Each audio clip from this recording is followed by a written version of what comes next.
Media के सभी साथियों का आज की इस प्रेस वार्ता में बहुत बहुत स्वागत है। मेरे साथ हमारे जिला अध्यक्ष एवं अन्य पदाधिकारी सभी सीनियर नेतागण मौजूद हैं। मैं कल परसों एक खबर पढ़ रहा था सिरसा से ही, जिसको पढ़ करके बड़ा दुख हुआ कि पिछले 15 दिनों में 4 मौतें नशे से इस इलाके में हो चुकी हैं। मैं इसका जिक्र इसलिए कर रहा हूं क्योंकि ये वो चीज है जो रिकॉर्ड पे आई और जो मीडिया के अंदर आई। ऐसी बहुत सारी नशे के कारण मौतें होती हैं जो रिकॉर्ड पे आ ही नहीं पाती। ये कैसी स्थिति बनती जा रही है इस पूरे इलाके में? नशे को लेकर के लगातार हम भी और जनता भी आवाज उठाती रही है कि इस पूरे इलाके में नशा बहुत तेजी से बढ़ रहा है और सरकार इसको रोकने के लिए कोई इंतजाम नहीं कर रही है। दूसरी तरफ इस पूरे इलाके में ग्राउंड वाटर की वजह से और अन्य कारणों की वजह से जो कैंसर की दिक्कत लगातार बढ़ती जा रही है, पेशेंट्स की तादाद लगातार बढ़ती जा रही है, एक्सप्लोड हो रही है कह सकते हैं उसको।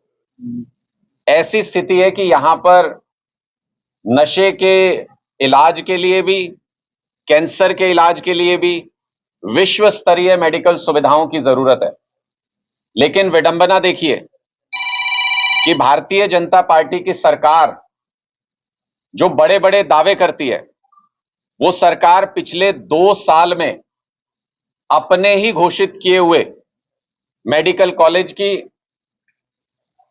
मल्टी स्पेशलिटी सरकारी अस्पताल की, मुझे नहीं लगता नींव भी आज तक ढंग से रख पाए हैं, उसकी शुरुआत कर पाए हैं, उसके टेंडर क्लियर कर पाए हैं। 6 महीने में बताते हैं 2-2 बार तो उसके टेंडर रद्द हो चुके हैं। जो टेंडर प्रक्रिया है वो अगर 600 दिन बीत जाने के बाद भी अगर शुरू ना हो तो इसका मतलब कि सरकार की नीयत नहीं है इस काम को कराने की, और सरकारी दफ्तरों के सरकारी प्रक्रिया में चक्कर लगा लगा के लोगों को बेवकूफ बनाने की कोशिश भारतीय जनता पार्टी की सरकार कर रही है। चूंकि कल मुख्यमंत्री आ रहे हैं यहां पर, इसलिए आम आदमी पार्टी उनसे यह सवाल पूछना चाहती है कि मुख्यमंत्री जी, जो पुराने और नाकाम मुख्यमंत्री थे भारतीय जनता पार्टी के, मनोहर लाल जी, उनको तो आपने बदल दिया, लेकिन बदले में क्या लेकर के आए ये जानने का अधिकार भी हरियाणा के लोगों को है, सिरसा के लोगों को है। अगर एक खराब आइटम को बदल के दूसरा खराब आइटम ले आए हो तो फिर इससे लोगों का तो कोई भला नहीं होने वाला। इसलिए हम ये उम्मीद करते हैं कि जब कल मुख्यमंत्री जी यहां पर आएंगे तो ऑन रिकॉर्ड ये बताएंगे कि क्या वजह रही कि उनकी सरकार 2 साल के समय में भी इस सरकारी अस्पताल की शुरुआत नहीं कर पाई, इसके टेंडर्स क्लियर नहीं कर पाई, इसकी नींव तक नहीं रख पाई। और क्या नशे से बाहर निकालने का सिरसा को, इस पूरे इलाके को, उनके पास कोई मास्टर प्लान है? उनके पास क्या वो सोचते भी हैं इसके बारे में कि नशे की समस्या इतनी ज्यादा बढ़ चुकी है, इससे बाहर कैसे निकालेंगे? कैंसर जो लगातार अपने यहां पर फैलाव करता जा रहा है, लगातार लोगों को अपनी चपेट में ले रहा है, क्या उसके इलाज की कोई व्यवस्था आज के दिन में सरकार के पास है? और भविष्य में जो अस्पताल बनना है जहां पर वो सुविधा हो सकती है, उसके बारे में क्यों सरकार अभी तक विचार नहीं कर पाई? ये जो आनन फानन में घोषणाएं कर रहे हैं कि ये दे देंगे, वो दे देंगे, 50,000 नौकरी निकाल दी, 40,000 नौकरी निकाल दी, पिछले 10 साल में तो नौकरी दे नहीं पाए ढंग से। जो पेपर कराए लीक हो गए, जो रिजल्ट निकालते हैं नौकरियों का उसको कैंसिल कर देते हैं, कभी लेटर दे के वापस ले लेते हैं। जितनी कच्ची नौकरियां लगाई इन्होंने कौशल रोजगार में, उनका कोई भरोसा नहीं वो अगले साल दोबारा रहेंगी कि नहीं रहेंगी, वो सब कच्ची नौकरियां हैं। ऐसी स्थिति में जहां एक तरफ सरकार की योजनाओं की वजह से आम आदमी की कमर टूटी हुई है, चाहे वो प्रॉपर्टी आईडी हो, चाहे वो फैमिली आईडी हो, चाहे इनकी नौकरी को लेकर के योजनाएं हो, उन सारी चीजों से आम आदमी बहुत आहत है, बहुत परेशान है। और उसके बाद जो उसकी पहली जरूरत है कि मेडिकल सुविधाएं कम से कम ऐसी हो, फ्री हो और अच्छी हो, जिसकी वजह से आम लोगों को अपना इलाज कराने की सुविधा हो सके, नशे के शिकार बच्चों को उस लत से बाहर निकाला जा सके, उनका इलाज कराया जा सके। उसके लिए जो घोषणा मेडिकल कॉलेज की, जो अस्पताल की, उस पर 2 साल के बाद भी सरकार काम नहीं कर पाई। मेरा सिरसा निवासियों से भी आग्रह है कि जब कल मुख्यमंत्री जी आए तो उनसे पुरजोर तरीके से इस सवाल को पूछें और मेरा मुख्यमंत्री जी से भी आग्रह है कि अगर आप सिरसा आ रहे हैं तो फिर यहां पर लबाबदार भाषण देके मत चले जाइएगा। सिरसा के लोगों को यह बताइएगा कि उनकी मूलभूत सुविधा जो अस्पताल की उनको चाहिए, उस पर 2 साल से कोई काम क्यों नहीं हो पाया। आपके कोई प्रश्न है तो आप पूछ सकते हैं। विधानसभा चुनाव नजदीक है, क्या कह रहे हैं? आम आदमी पार्टी ने पूरे हरियाणा के अंदर जन संवाद अभियान की शुरुआत की हुई है और आने वाले 2 सप्ताह में हरियाणा के एक एक गांव के अंदर हम जन संवाद करेंगे, लोगों से बात करेंगे, लोगों से चर्चा करेंगे, उनके सवालों को जानेंगे कि वो कैसी राजनीति चाहते हैं, किन मुद्दों पर राजनीति चाहते हैं। अरविंद केजरीवाल जी की गारंटीज को, हमारी विचारधारा को उन लोगों तक पहुंचाएंगे और ये एक इतना विशाल कार्यक्रम है कि 2 सप्ताह के अंदर हरियाणा के एक एक गांव के लोगों के बीच हम संवाद कर चुके होंगे। एक एक बूथ को मार्क करके उसके ऊपर अपनी मजबूत टीम बनाने का प्रयास आम आदमी पार्टी कर रही है। 90 की 90 विधानसभा सीटों पर एक एक बूथ पर अपनी मजबूत टीम तैयार कर सके, बूथ योद्धा तैयार कर सके, जो अरविंद केजरीवाल जी को प्यार करने वाले, अरविंद केजरीवाल जी से सहानुभूति रखने वाले लोगों को वोट में कन्वर्ट कर सके, जो आम आदमी पार्टी की विचारधारा को मानने वाले लोगों को बूथ तक ला सके, ऐसी बूथ योद्धाओं की टीम आम आदमी पार्टी इस वक्त तैयार कर रही है पूरे हरियाणा के। क्या किसी पार्टी से समझौता करने का आपका? आम आदमी पार्टी पूरे हरियाणा में अपना संगठन तैयार कर चुकी है और अपने बूते पर किसी भी प्रकार के लक्ष्य को साधने में सक्षम है। 90 की 90 विधानसभा सीटों पर हमारे पास पार्टी का स्पष्ट निर्देश है, एक एक बूथ के ऊपर मजबूत बूथ की टीम तैयार करनी है, जो वोट में कन्वर्ट कर सके, जो चुनावी प्रक्रिया में सही तरीके से पार्टी को फायदा पहुंचा सके। ऐसी एक बूथ योद्धाओं की टीम हर बूथ पर तैयार करनी है। आप मुझसे विधानसभा पूछ रहे हैं, मैं कह रहा हूं हम एक एक बूथ के ऊपर पूरे हरियाणा में मजबूत टीम तैयार करने का काम कर रहे हैं। लोकसभा में आपने कांग्रेस से समझौता किया तो उसका आपको क्या बेनिफिट मिला या क्या नुकसान हुआ, उसके बारे में एक बहुत डिटेल समीक्षा बैठक हम चंडीगढ़ में कर चुके हैं पार्टी की, जिसमें सभी लोगों ने सब तरह की अच्छी बुरी जो भी बातें रही उस चुनाव में, उसके ऊपर बहुत विस्तार से चर्चा की है और हम इस निष्कर्ष पर पहुंचे उस चर्चा के बाद कि बीती ताही बिसार दे, आगे की सुध ले। उससे हमने बहुत सारी अच्छी बातें भी सीखी जिनको हम आगे और बढ़ाएंगे और बहुत सारी कुछ कमजोरियां भी रही जिनको हम आगे दुरुस्त करेंगे। पूरी पार्टी इस बात को लेकर के एक राय है कि लोकसभा चुनाव से हरियाणा के अंदर तीसरी ताकत के रूप में आम आदमी पार्टी स्थापित हो चुकी है। ये हरियाणा के लोग भी अब मानने लगे हैं कि अगर तीसरा कोई विकल्प हरियाणा में है तो वो आम आदमी पार्टी है, क्योंकि जेजेपी, बीएसपी, इनेलो, ये वो पार्टियां हैं, वो नेता हैं जो दशकों से राजनीति कर रहे हैं हरियाणा के अंदर। इन तीनों पार्टियों के, हरियाणा के 10 उम्मीदवारों के अगर वोट आप जोड़ लें, तीनों पार्टियों के कुल जमा वोट से ज्यादा वोट आम आदमी पार्टी ने एक लोकसभा सीट पर हासिल किया है, जो स्पष्ट तौर पर यह बताता है कि बीजेपी और कांग्रेस के बाद तीसरा कोई विकल्प हरियाणा के अंदर है तो वो आम आदमी पार्टी अपने आप को स्थापित कर चुकी है। लोग तीसरे विकल्प की तरफ बाहें फैलाकर देख रहे हैं, बहुत उम्मीद से देख रहे हैं। हम उनकी उम्मीदों पर खरा उतरने की कोशिश करेंगे। देखिए, मुझे लगता है कि पूरा विपक्ष संसद के अंदर एकजुट है और देश के लोगों ने जो आईना दिखाया है प्रधानमंत्री नरेंद्र मोदी जी के अहंकार को, भारतीय जनता पार्टी के अहंकार को, जैसे वो धर्म और जाति के नाम पर नफरत फैलाते हैं, उसको जो आईना दिखाया है। 400 पार का सपना लेके चले थे, 240 पे आके टिके हैं और अगर इसी रफ्तार से चलते रहे तो भारतीय जनता पार्टी एक एक स्टेट के अंदर हारती जाएगी और आने वाले समय में देश के अंदर भारतीय जनता पार्टी की सरकार नहीं होगी, क्योंकि विपक्ष एक मजबूत आवाज बन करके, चाहे वो युवाओं का नीट का मुद्दा हो, चाहे वो किसानों का मुद्दा हो, चाहे वो बेरोजगारी का मुद्दा हो, अग्निवीर का मुद्दा हो, जो मुद्दे जनता के मुद्दे हैं, देश के मुद्दे हैं, उनको एक मजबूत विपक्ष संसद के अंदर रखने में कामयाब हो रहा है और सत्ता पक्ष को एक मजबूत विपक्ष की, देश की आवाज को सुनना पड़ रहा है। यह सबसे बड़ी कामयाबी इंडिया गठबंधन की रही। जो हमने लोकसभा चुनाव में सोचा था उसको इंडिया गठबंधन ने हासिल किया। समाधान शिविर को कैसे देखते हो? समाधान शिविर, देखिए, मुझे लगता है कि समाधान शिविर खाना पूर्ति से ज्यादा कुछ नहीं है, क्योंकि समाधान शिविर के बहुत सारे फीडबैक हमारे पास भी आते हैं। लोग अपनी समस्याओं को लेके जाते हैं और उनको टाल मटोल करके आगे की तारीख देके वहां से भेज दिया जाता है। जब सिस्टम अगर काम करता तो समाधान शिविर की जरूरत नहीं पड़ती और सिस्टम अगर काम नहीं कर रहा है तो समाधान शिविर भी कुछ कर नहीं पाएगा। इसलिए ये जो अब खाना पूर्ति की जा रही है, मुख्यमंत्री पूरे प्रदेश में जगह जगह पर जाते हैं और अलग अलग तरह की घोषणाएं करके आ जाते हैं, जबकि समय नहीं बचा उन घोषणाओं को पूरा करने का। इस वक्त आखिरी विधानसभा का सेशन शुरू होने जा रहा है हरियाणा विधानसभा का कुछ ही दिनों में, और उसमें वो क्या कर सकते हैं, कौन से वादों को पूरा कर सकते हैं, ये तो लोग देखेंगे ही। साथ ही ये भी देखेंगे कि जो बड़ी बड़ी घोषणाएं अब कर रहे हैं भारतीय जनता पार्टी के मुख्यमंत्री, हरियाणा के मुख्यमंत्री, वो पिछले 9.5 साल में उस काम को अंजाम क्यों नहीं दिया और उसकी जवाबदेही किसकी है, ये भी हरियाणा के लोग प्रश्न पूछेंगे।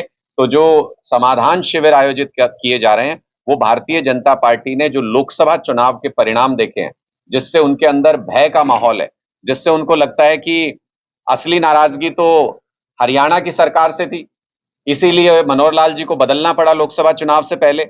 उनको लगता है कि जब असली नाराजगी वाला जब चुनाव आएगा तो हमारी क्या हालत होने जा रही है। पहले जनता ने उनको हाफ पे पहुंचा दिया हरियाणा में, विधानसभा चुनाव में सुपड़ा साफ करेंगे उनका।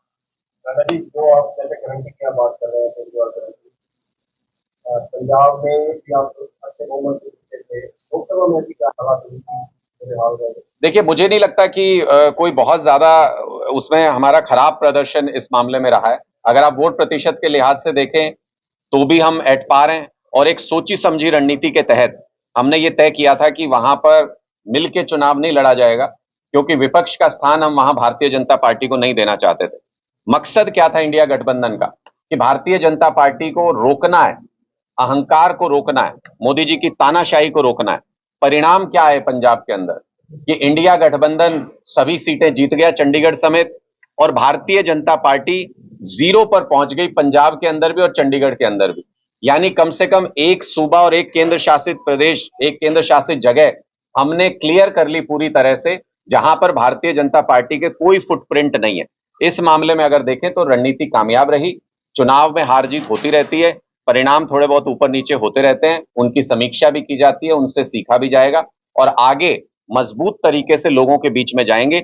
लोगों की जो कमी भी अगर हम में कोई रह गई है, मुझे लगता है भारत के इतिहास में सबसे तेजी से अपनी गलतियों से सीखने वाली पार्टी अगर कोई है तो वो आम आदमी पार्टी है। हमने पास्ट में भी अपनी गलतियों से बहुत तेजी से सीखा है। हम इस चुनाव की अपनी छोटी मोटी जो भी गलतियां रही उनसे भी बहुत तेजी से सीखेंगे और लोगों की सेवा आगे बढ़ाएंगे। तो पानी का एक बड़ा मुद्दा है, दिल्ली में भी ये मुद्दा चलता रहा कि हरियाणा पानी नहीं दे रहा है। दूसरा सवाल है SYL का। केजरीवाल साहब इलेक्शन के दौरान पंजाब में कहते हैं कि हमें जो पंजाब का पानी है पानी मिलेगा, और भगवंत मान जी ने यह ऑर्डर भी पास किया कि ये पंजाब का पानी, हरियाणा को क्या SYL का पानी मिल पाएगा? और जो दिल्ली में पानी पीने की समस्या आ रही है, हरियाणा पे आरोप है, दोनों सवालों में क्या? देखिए, मुझे लगता है कि पानी का प्रश्न चाहे वो पूरे देश में कहीं भी हो, हम लोग ऐसे देश से आते हैं जो धर्म को, जो सबाब के काम करने वाले लोग हैं, जो लोगों की भलाई के काम करने वाले लोग हैं। मुझे नहीं लगता कि देश में किसी भी हिस्से में कोई भी व्यक्ति प्यासा रहना चाहिए। मुझे नहीं लगता कि अगर देश के किसी भी हिस्से को पानी की जरूरत है तो वहां पर किसी प्रकार की कोई कमी रहनी चाहिए। कमी कहां पर है इसको समझना जरूरी है। आज तक ये राजनीतिक पार्टियां इन मुद्दों के ऊपर सिर्फ और सिर्फ राजनीति करती आई है, कोई समाधान आज तक नहीं किया गया। ये अभय चौटाला जी कुरुक्षेत्र के चुनाव में गए जब भारतीय जनता पार्टी के एजेंट बन के, मैंने तो वहां भी स्पष्ट तौर पे कहा, मैंने कहा कि ये भाजपा के दलाल हैं, ये ताऊ के लाल नहीं है। लोगों ने उसको स्वीकार किया, उस पर स्टैंप लगा के वापस यहां पे भेज दिया है कि ये भारतीय जनता पार्टी के इशारे पे काम करते हैं। वो वहां पे कहते थे, बोले हरियाणा हमने बनाया, हरियाणा हमने बनाया। तो मैंने कहा जी, जब मकान बनाते हैं तो पानी की पाइप तभी दबाते हैं कि 10-15 साल बाद दबाते हैं। जब हरियाणा बनाया तो पानी लाना क्यों भूल गए थे? उस वक्त अकालियों के साथ आपका क्या गठजोड़ था? अंदर खाने क्या सेटिंग थी? क्या राजनीति के लिए इस मुद्दे को छोड़ दिया गया कि तुम उधर से गाली देते रहना, हम इधर से गाली देते रहेंगे, इस पे हम राजनीतिक रोटियां सेकेंगे? भारतीय जनता पार्टी को क्या 2 बार मौके नहीं मिले जब केंद्र में, पंजाब में और हरियाणा में तीनों जगह उनकी सरकार थी? क्यों इस मुद्दे का समाधान नहीं कर पाए? क्योंकि आपस में बैठ के ही तो बातचीत होगी, और सबसे फेवरेबल माहौल तभी होता है जब दोनों तीनों जगहों पर एक ही पार्टी की सरकार हो। बातचीत करना, समाधान करना सबसे आसान तभी होता है। अभी तो ये राजनीतिक गेंद इधर से उधर उछाली जा रही है। प्रधानमंत्री जी ये कहते थे 70 साल से पानी बह के पाकिस्तान जा रहा है, मैं उस पानी को रोकूंगा, हरियाणा के किसान को भी दूंगा। मैं आज पूछना चाहता हूं प्रधानमंत्री जी से, पिछले चुनाव में कहा था, अगला चुनाव भी हो चुका, वो पानी कहां है? पाकिस्तान का, दुश्मन देश का पानी नहीं रोक सकते आप। पंजाब का, हरियाणा का, राजस्थान का पानी मिले ना मिले, दुश्मन देश का पानी आप नहीं रोक सकते। ये सारे वो प्रश्न है जो इस बात पे सवाल खड़ा करते हैं कि आखिर इनकी मंशा क्या है, क्या इसका समाधान ये करना चाहते हैं या नहीं। आम आदमी पार्टी गूढ़ राजनीतिक मुद्दों का, प्रशासनिक मुद्दों का हमेशा समाधान करना चाहती है। हम इनके ऊपर राजनीति नहीं करना चाहते। इसलिए अरविंद केजरीवाल जी जब हरियाणा में आए थे, उन्होंने बहुत स्पष्ट तरीके से यह कहा था कि प्रधानमंत्री जी 15 मिनट का समय इस मुद्दे के ऊपर दें। वो इस मुद्दे का समाधान करना चाहते हैं, प्रधानमंत्री जी को इन्वॉल्व करना चाहते हैं। प्रधानमंत्री जी ने आज तक वो 15 मिनट का समय नहीं दिया। और जब भी मीटिंग होती है पानी के बारे में, मैं पूछना चाहता हूं प्रधानमंत्री जी क्यों नदारद रहते हैं उस मीटिंग से? क्यों नहीं अपने मुख्यमंत्रियों के साथ कभी भी बैठे? पंजाब के मुख्यमंत्री को भी बिठाएं, हरियाणा के मुख्यमंत्री को भी बिठाएं। क्यों आपसी संवाद के जरिए नहीं सुलझा सकते? पिता जिस मुद्दे के ऊपर बैठा नहीं होगा, जिस बहस के अंदर बैठा नहीं होगा, बेटे उसमें बंटवारे का समाधान कभी नहीं कर सकते जब तक पिता उस मीटिंग के अंदर शामिल नहीं होगा। प्रधानमंत्री जी अपनी जिम्मेदारियों से बच रहे हैं। टंडन साहब, आपने कहा कि जो पहले पार्टियां हैं, जो और मुख्य पार्टियां हैं, वो एक दूसरे पर आरोप लगाती हैं और काम नहीं करती। आप भी तो वही कर रहे हैं, उनसे आरोप लगा रहे हैं। मेरा एक सीधा सा सवाल है, SYL को लेकर आम आदमी पार्टी पंजाब में कहती है कि पानी ये पंजाब का, पंजाब को मिलेगा। हरियाणा में कब पानी मिलेगा? आप कह रहे हैं कि हरियाणा के लोगों को भी मिलना चाहिए। देखिए, पर आपका क्या स्टैंड? मैं बहुत स्पष्ट तरीके से इस पे हमारा स्टैंड बहुत क्लियर है। हम इस मुद्दे के ऊपर राजनीति नहीं करना चाहते। हम ये चाहते हैं कि हर प्रदेश को उसकी जरूरत का पानी मिलना चाहिए और जहां भी देश के अंदर कमी हो वो उपलब्ध कराना केंद्र सरकार की, प्रधानमंत्री की जिम्मेदारी है, प्राथमिक जिम्मेदारी उनकी है। अगर किसी भी भाई के यहाँ पे किसी चीज की कमी होगी, पिता उसको, अमूमन हमारे सामाजिक उदाहरण में इसलिए दे रहा हूं, इससे आप आसानी से समझ पाओगे कि पिता उसमें इंटरफेयर करके हमेशा उसका समाधान निकालता है। जब तक पिता की नीयत नहीं होगी तब तक बंटवारा सही तरीके से हो नहीं सकता, तब तक ये राजनीतिक मुद्दा बना रहेगा। और आम आदमी पार्टी राजनीतिक ऐसे गूढ़ प्रशासनिक मुद्दों को सुलझाना चाहती है। हमारे हाथ में जिस दिन बात होगी, हम उस दिन आपसी बातचीत के जरिए इस मुद्दे का परमानेंट समाधान निकाल देंगे। यानी आप ये कह रहे हैं कि हरियाणा में आपकी सरकार होगी और पंजाब में होगी तो इसका समाधान नहीं? मैंने बहुत स्पष्ट कोर्ट में साफ तौर पर परिणाम आ चुका है कि हरियाणा का पानी है वो हरियाणा को मिलना चाहिए। देखिए, मैं भी यही बात कह रहा हूं कि अगर पंजाब का कोई पानी है उसको भी मिलना चाहिए, हरियाणा का कोई पानी है उसको भी मिलना चाहिए, राजस्थान का कोई पानी है उसको भी मिलना चाहिए। देश का कोई भी हिस्सा प्यासा क्यों रहे, मेरा स्पष्ट सवाल है। अगर हरियाणा के पास, आप दूसरे तरीके से इसको समझ लीजिए कि अगर हरियाणा के पास पहले ही पानी की कमी है तो ये राजस्थान को पानी क्यों दिया था हरियाणा सरकार ने पीछे अभी समझौता करके? सिर्फ इसलिए कि राजस्थान में चुनाव था, भारतीय जनता पार्टी को चुनाव लड़ना था। इसका मतलब ये मुद्दे इनके लिए राजनीति के मुद्दे हैं। इसका मतलब ये इससे समाधान नहीं चाहते इसका कभी भी। ये हमेशा ये चाहते हैं, आप पूछ लो भारतीय जनता पार्टी की पंजाब यूनिट क्या कहती है, वो पानी दे रहे हैं क्या? वो क्या कहते हैं पंजाब के अध्यक्ष भारतीय जनता पार्टी के? वो कुछ बयान देते हैं, हरियाणा में उनकी पार्टी कुछ बयान देती है। तो इसका मतलब ये इस द्वंद्व को बनाए रखना चाहते हैं कि उधर से एक बॉल फेंको, इधर से एक बॉल फेंको और इस पे हमेशा राजनीति होती रहे। आम आदमी पार्टी ऐसा नहीं सोचती। आम आदमी पार्टी सोचती है कि पानी जैसे गंभीर मुद्दे पर, चाहे वो दिल्ली की जरूरत हो, चाहे हरियाणा की जरूरत हो, चाहे पंजाब की जरूरत हो, उसको पूरा करना केंद्र सरकार की जिम्मेदारी है और हम सब भाई हैं। आपस में बैठ के विचार विमर्श से इसका परमानेंट समाधान निकालना चाहिए। कभी लड़ाई से इन मुद्दों का कोई समाधान ना हुआ है, ना हो सकता है।